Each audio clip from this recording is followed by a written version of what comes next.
Salam, selamat bertemu kembali Bapak Ibu saudara-saudariku yang terkasih dalam channel ini yang kita sebut channel Langsung Sitorus, dan pada kesempatan ini akan kita gunakan untuk merenungkan perikop yang menjadi epistel pada Minggu tanggal 28 Juli tahun 2024 yang kita sebut juga Minggu ke-9 setelah Trinitas. Dan mudah-mudahan perenungan kita kali ini dapat bermanfaat bagi kita. Dan untuk itulah mari kita saling memperkaya pemahaman kita melalui kesediaan saudara-saudara memberikan komentar yang positif dan membangun iman. Dan kepada saudara-saudara yang sudah mensubscribe, kami ucapkan terima kasih. Dan kiranya saudara-saudara rela juga membagikan video ini kepada kawan-kawan kita yang nomor HP-nya ada dalam telepon Anda, dan ajak mereka untuk mensubscribe juga sehingga persaudaraan kita, persahabatan kita semakin diperluas. Untuk memulai perenungan kita, Bapak Ibu Saudara yang terkasih, marilah kita terima penyertaan dari Tuhan kita. Anugerah dari Tuhan kita Yesus Kristus, kasih setia Allah Bapa dan persekutuan Roh Kudus kiranya menyertai dan memberkati kita semua. Amin. Tuhan Bapa Sorgawi, kami akan merenungkan perikop yang menjadi epistel pada tanggal 28 Juli tahun 2024 di jemaat-jemaatmu, dan kiranya ini dapat berguna untuk pembangunan iman kepercayaan kami dan betul-betul dapat menjaga diri agar tidak jatuh ke dalam dosa. Sertai kami Tuhan, buka pikiran kami dalam memahaminya, dalam Kristus Yesus. Dengarkan dan kabulkan doa kami. Amin. Bapak Ibu saudaraku yang terkasih di dalam Kristus, marilah kita baca perikop yang akan kita renungkan ini, yakni 2 Samuel 11 ayat 1 sampai 15. Itu bagian dari cerita tentang Daud dan Batseba. Pada pergantian tahun, pada waktu raja-raja biasanya maju berperang, maka Daud menyuruh Joab maju beserta orang-orangnya dan seluruh orang Israel. Mereka memusnahkan Bani Amon dan mengepung kota Raba, sedang Daud sendiri tinggal di Yerusalem. Sekali peristiwa pada waktu petang, ketika Daud bangun dari tempat pembaringannya, lalu berjalan-jalan di atas sotoh istana, tampak kepadanya dari atas sotoh itu seorang perempuan sedang mandi. Perempuan itu sangat elok rupanya. Lalu Daud menyuruh orang bertanya tentang perempuan itu, dan orang berkata, itu adalah Batseba binti Eliam, istri Uria orang Het itu. Sesudah itu Daud menyuruh orang mengambil dia. Perempuan itu datang kepadanya, lalu Daud tidur dengan dia. Perempuan itu baru selesai membersihkan diri dari kenajisannya. Kemudian pulanglah perempuan itu ke rumahnya. Lalu mengandunglah perempuan itu, dan disuruhnya orang memberitahukan kepada Daud demikian, aku mengandung. Lalu Daud menyuruh orang kepada Yoab mengatakan, suruhlah Uria orang Het itu datang kepadaku. Maka Yoab menyuruh Uria menghadap Daud. Ketika Uria masuk menghadap dia, Bertanyalah Daud tentang keadaan Joab dan tentara dan keadaan perang. Kemudian berkatalah Daud kepada Uria, "Pergilah ke rumahmu dan basuhlah kakimu." Ketika Uria keluar dari istana, maka orang menyusul dia dengan membawa hadiah raja. Tetapi Uria membaringkan diri di depan pintu istana bersama-sama hamba tuannya dan tidak pergi ke rumahnya. Diberitahukan kepada Daud demikian, Uria tidak pergi ke rumahnya. Lalu berkatalah Daud kepada Uria, "Bukankah engkau baru pulang dari perjalanan? Mengapa engkau tidak pergi ke rumahmu?" Tetapi Uria berkata kepada Daud, "Tabut serta orang Israel dan orang Yehuda diam dalam pondok. Juga tuanku Joab dan hamba-hamba tuanku sendiri berkemah di padang. Masakan aku pulang ke rumahku untuk makan minum dan tidur dengan istriku. Demi hidupmu dan demi nyawamu, aku takkan melakukan hal itu." Kata Daud kepada Uria, "Tinggallah hari ini di sini. Besok aku akan melepas engkau pergi." Jadi Uria tinggal di Yerusalem pada hari itu. Keesokan harinya, Daud memanggil dia untuk makan dan minum dengan dia, dan Daud membuatnya mabuk. Pada waktu malam, keluarlah Uria untuk berbaring tidur di tempat tidurnya bersama-sama hamba-hamba tuannya. Ia tidak pergi ke rumahnya. Paginya Daud menulis surat kepada Yoab dan mengirimkannya dengan perantaraan Uria. Ditulisnya dalam surat itu demikian, "Tempatkanlah Uria di barisan depan dalam pertempuran yang paling hebat.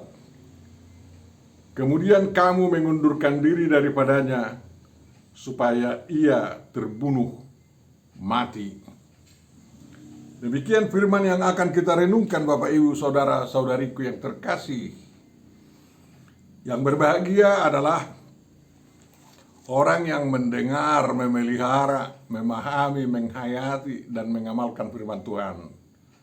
Amin. Dalam almanak kita diberikan tema perenungan kita mengatakan demikian, Yesus atau Tuhan berkuasa memenuhi kebutuhan kita. Yesus atau Tuhan berkuasa memenuhi kebutuhan kita. Bapak, Ibu, saudara-saudariku yang terkasih dalam Kristus, berita yang kita dengar ini adalah berita yang memberitahu secara jujur tentang dosa Raja Daud, yakni dosa seksual yang sebenarnya dilarang pada hukum ke-10 yang mengatakan jangan menginginkan istri saudaramu.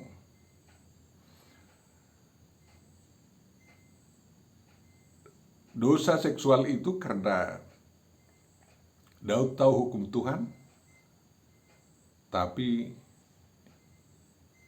dia terbawa nafsunya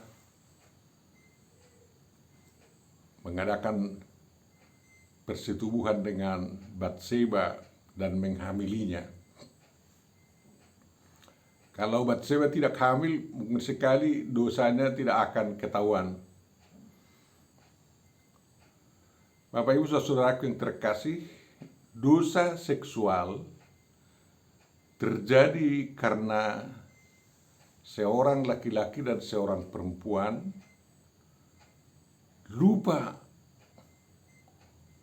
bahwa Tuhan berkuasa memenuhi kebutuhan seksualnya. Ya. Jadi kita jatuh ke dalam dosa seksual kalau kita lupa bahwa Tuhan berkuasa memenuhi kebutuhan seksual kita juga. Dan kalau kita sadari Tuhan dapat memenuhi kebutuhan seperti itu, kita akan bertanya kepada Tuhan bagaimana caranya untuk menyalurkan nafsu seksual kita tanpa melanggar firman Tuhan.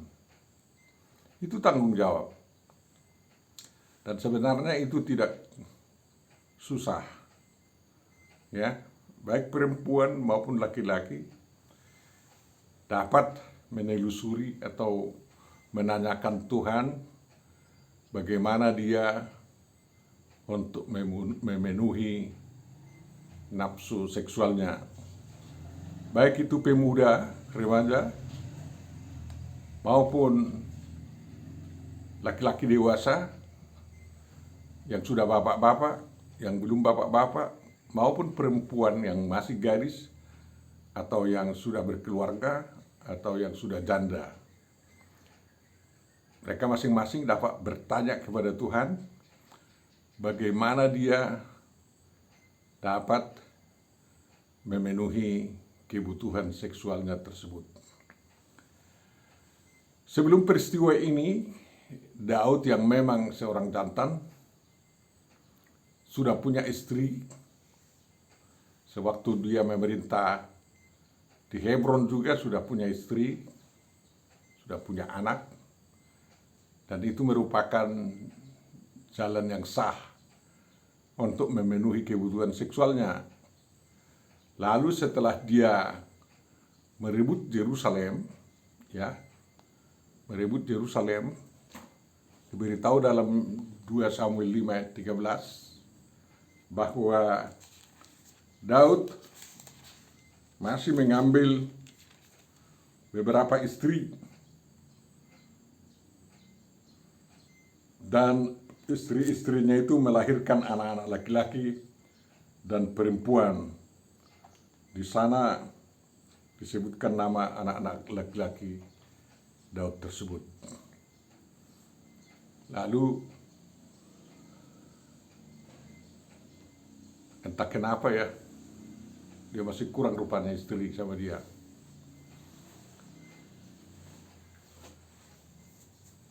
Kita juga, seorang remaja, kalau dia bertanya kepada Tuhan bagaimana dia menyelesaikan masalah seksualnya, pasti dia akan dituntun menyelesaikan masalah seksualnya itu dengan membuang air maninya dan tidak merusak anak gadis orang lain. Ya. Demikian juga pemuda yang sudah pacaran, kalau dia bertanya kepada Tuhan tentang bagaimana untuk memenuhi kebutuhan seksualnya, Tuhan pasti menuntunnya untuk tidak merusak pacarnya dan tidak merusak gadis-gadis lain sehingga nafsunya terpuaskan. Tidak, dia akan memelihara hubungan cinta kasihnya kepada pacarnya. Dan setiap laki-laki tahu bagaimana meredakan gejolak-gejolak seksual yang bergejolak dalam dirinya walaupun dia sangat erat berdekatan, mungkin berdekap-dekapan dengan pacarnya, sehingga tidak merusak citra mereka berdua dan tidak merusak hubungan cinta kasih mereka. Demikian juga seorang bapak-bapak yang sudah punya istri, kalau dia ada lagi gejolak, ya, nafsu seksualnya tidak terbendungnya, dia akan bisa bertanya kepada Tuhan bagaimana menyelesaikannya. Waktu dalam perjanjian lama belum ada larangan untuk beristri banyak, sama seperti di kalangan umat beragama lain, tetangga kita, sehingga dia bisa mengambil istri secara sah. Ya, jangan merusak istri orang lain, itu yang jelas. jangan mengganggu istri orang lain. Dosa adalah menghamili istri orang lain. Kalau gadis yang dihamili ya bisa segera dinikahinya. Tapi kalau istri orang lain dihamili, pasti dirajam, dihukum mati. Sehingga mata Daud yang liar itu, sewaktu jalan-jalan di sotoh rumahnya, bahasa Batak di atap katanya sangat susah itu. Lebih baik di lantai atas yang terbuka di atas rumahnya itu, Daud jalan-jalan dan bisa melihat ke sekitar istananya. Ya, dia tidak bersalah kalau tidak pergi berperang, tetapi kalau dia tinggal di rumah, dia harus manfaatkan waktunya sebenarnya untuk menjaga diri. Tapi ini untuk memuaskan hati. Lalu dia, matanya yang liar itu melihat ada perempuan cantik yang mandi, dan nafsu seksualnya bergejolak dan ingin memilikinya. Lalu dia suruh orang untuk memanggilnya, dan ternyata dia berhasil tidur bersama perempuan tersebut yang bernama Batseba. Lalu mungkin setelah beberapa bulan ketahuan Batseba hamil, sedangkan suaminya berada di medan perang. Dan Batseba memberitahu. Dengan cara-cara ini sebenarnya sudah ketahuan bahwa mereka bertemu. Dan kalau ada dakwaan siapa yang menjadi ayah daripada yang di perut Batseba itu, pasti orang yang mengantarkan Batseba ke sana dan yang menerima pesan untuk disampaikan kepada Daud bahwa Batseba sudah hamil akan tahu dan bersaksi bahwa Daudlah yang berdosa di situ, sehingga Daud bisa dihukum mati. Oleh karena itulah makanya Daud berusaha untuk menutupi aibnya. Dan usaha manusia itulah yang membuat dia semakin jatuh ke dalam dosa semakin dalam. Sebenarnya kalau dia sudah tahu bahwa Batseba hamil, mengandung, dia bisa juga bertanya kepada Tuhan bagaimana caranya untuk keluar dari dosa itu. Tapi dia tidak mau bertanya kepada Tuhan. Ya, kebutuhannya sekarang menutupi aib. Kebutuhannya adalah minta pengampunan dosa kepada Tuhan, dan dia tidak mau datang kepada Tuhan. Sehingga Tuhan tidak menyelesaikan masalahnya. Kalau dia datang kepada Tuhan minta menyelesaikan masalahnya itu, Daud mungkin akan dibantu oleh Tuhan sebagai hambanya yang paling dikasihinya juga. Tapi dia mau bertindak sendiri. Sehingga langkah pertama dia buat agar Uria datang ke rumahnya dan bersetubuh dengan istrinya. Lalu ada alasan bahwa Uria lah yang menghamili istrinya itu. Ternyata Uria tidak mau. Dia disiplin sekali selaku militer. Ya, saya tidak perlu berleha-leha dengan istri saya, sedangkan pasukan di sana sedang bertempur katanya. Lalu dia menunggu-nunggu Daud apa perintah berikutnya setelah dia tiba di Yerusalem, kembali dari pertempuran sesuai dengan pesan Daud. Ya, Daud gagal, dan kegagalannya itu tidak diberitahu kepada Tuhan. Ya, bagaimana untuk menyingkirkan Uria misalnya. Jadi dia takut kepada Tuhan karena Tuhan tidak mau membunuh orang yang jujur dan yang tulus hatinya kan. Lalu meningkatlah dosanya. Ya, manapun ini harus diselesaikan katanya. Lalu dia bikin surat kepada Joab agar Uria dibikin di barisan depan pertempuran sehingga dia bisa kena tombak dan mati. Dia pikir orang tidak tahu akan hal itu.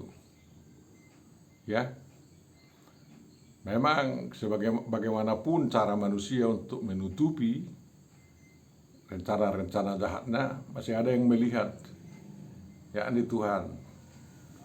Makanya setiap pengikut Yesus Kristus sebenarnya harus menjaga diri, karena gerak-geriknya Tuhan tahu, niat hatinya pun Tuhan tahu. Makanya waspada senantiasa, harus waspada agar jangan sampai semakin jatuh ke dalam dosa. Ya. Dan dia mencoba menyelesaikan masalahnya dengan jalan sendiri. Setelah Uria mati, dia segera menikahi Batseba. Ya. Agar jangan ketahuan bahwa sebelumnya Batseba itu sudah hamil tua kan. Jadi segera dia menikahinya. Tapi dia tidak tahu bahwa Tuhan bisa menghardik dia. Itulah dosa yang karena tidak mau meminta petunjuk kepada Tuhan bagaimana menyelesaikan masalahnya.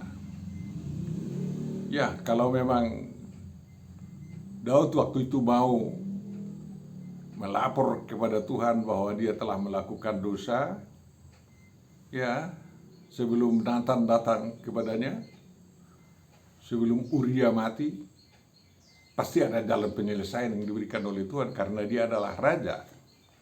Ya. Ya, mungkin sekali Uria akan menyerahkan istrinya secara rela kepada Daud, ya kan? Ya sudahlah, sama kaulah itu katanya. Agar kau jangan berdosa katanya. Tuhanlah yang tahu tentang kita katanya. Jadi tidak ada korban kian dari nyawa manusia oleh karena Daud semakin jauh, semakin jatuh ke dalam dosa. Tapi akibatnya karena dia jalan sendiri, ya Uria mati di pertempuran, tapi aib Daud terbuka bagi Nathan, sehingga Nathan memperingati dan menyampaikan hukuman kepada Daud. Hukuman itu berat, terutama karena keturunan Daud tidak bisa lepas dari pedang. Iya kan, kayak gitu. Makanya Adonia mati, Absalom mati, yang lain-lain pun bermatian. Anak-anaknya yang lain tidak diberitahu memang mati, tapi tidak tahu sejarahnya lagi. Banyak anak-anak Daud, tapi tidak tahu ke mana akhir hidup mereka. Ya. Lalu Bapak Ibu Saudara terkasih, sebenarnya kita tidak perlu malu-malu datang kepada Tuhan minta petunjuk untuk membebaskan kita dari kejatuhan kita ke dalam dosa, agar Tuhan memberi petunjuk. Dan kalau kita datang kepada Tuhan, memang hukuman Tuhan yang sangat berat, dikatakan nyawamu akan kucabut, katanya. Kalau Tuhan yang mencabut nyawa kita, kita tidak berdosa. Tetapi kalau kita sendiri menghabisi nyawa kita, berdosalah kita lagi kalau karena dosa kita itu. Makanya seseorang yang putus asa karena jatuh ke dalam dosa, janganlah membunuh diri, karena itu membuat dia terjerembab lagi ke dalam dosa yang lebih dalam. Bapak Ibu Saudaraku yang terkasih, firman yang sampai kepada kita mengajar kita betul-betul bisa mau datang kepada Tuhan untuk menerima petunjuk, ya, tentang gejolak-gejolak dalam hidup kita, entah nafsu apapun itu, entah nafsu seks atau nafsu berekonomi, nafsu mengambil untung, ya, dan nafsu mau bertinju. Sebelum terjadi itu, kita bisa minta petunjuk kepada Tuhan bagaimana kita bisa dibantu, ya, ditolong untuk memenuhi kebutuhan kita itu agar tidak jatuh ke dalam dosa, dan kita bisa melangkah lebih bagus, dan atas tuntunan Tuhan kita bisa selamat. Bapak Ibu Saudara yang terkasih, memang Daud dihukum, tapi kasih Tuhan tidak putus sama dia, ya. Kita pun kalau jatuh ke dalam dosa, kalau Tuhan menghukum kita baik melalui hurianya atau melalui apalah peristiwa dalam hidup kita, kita tidak perlu menyesalinya. Kita mohonlah agar Tuhan mengembalikan hatinya, mengasihi kita, dan memberikan jalan terbaik dalam kehidupan kita. Tuhan memberkati kita dalam menyelesaikan segala gejolak-gejolak yang ada dalam diri kita. Amin. Tuhan Bapa Surgawi, terima kasih atas renungan yang sampai kepada kami pada saat ini. Mudah-mudahan kami dapat memahami firman-Mu demi kemuliaan nama-Mu dalam Yesus Kristus Tuhan kami. Terpujilah nama-Mu. Kami serahkan hidup kami dalam tuntunan-Mu agar kami tidak jatuh ke dalam dosa lebih dalam lagi. Tolong kami Tuhan, keluarkan kami dari segala jerat yang bisa menjerat kami jatuh ke dalam dosa. Dalam Kristus Yesus, dengarkan dan kabulkanlah doa kami. Amin.